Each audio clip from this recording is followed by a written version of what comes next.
YouTube, what's going on? Andrew Darling here, Mr. Darling 4, and this is the PowerAdd 20,000 milliamp hour extended charger.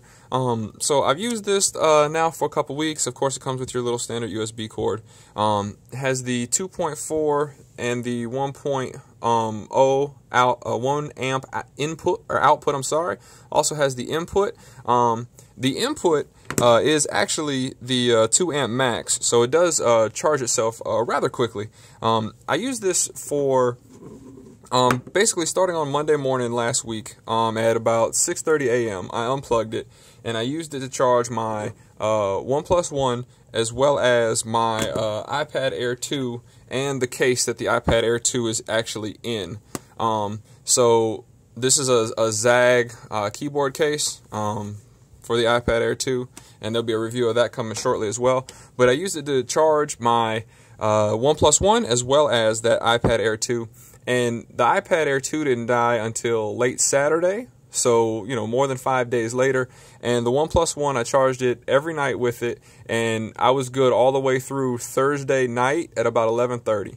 So utilizing this has been great. This would be awesome if you're doing something like CES, Big Android Barbecue, or anything like that, one of the big tech shows. Now, PowerAdd here, like I said, it's a 20,000 milliamp hour charger, and it weighs 14.8 ounces. So just kind of a size comparison. This is a LG G3 next to it.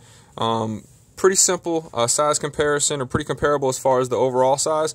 But if you look at the difference here in the thickness of them, this is not a small extended charger by any stretch of the imagination. It's not small at all. You can see here, and that, like I said, that's with the G3. So, I mean, it's a pretty thick device, and at 14.8 ounces, it is rather hefty. But overall, this is a really solid buy. I've had a 10,000 milliamp hour extended charger from PowerAdd before, and it's actually the one that I've kept the longest. It's not something I gave away.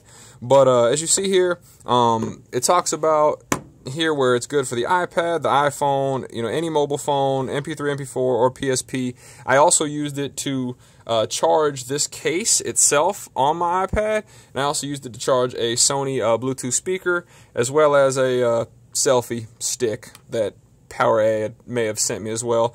There'll be hopefully a pretty funny review about that.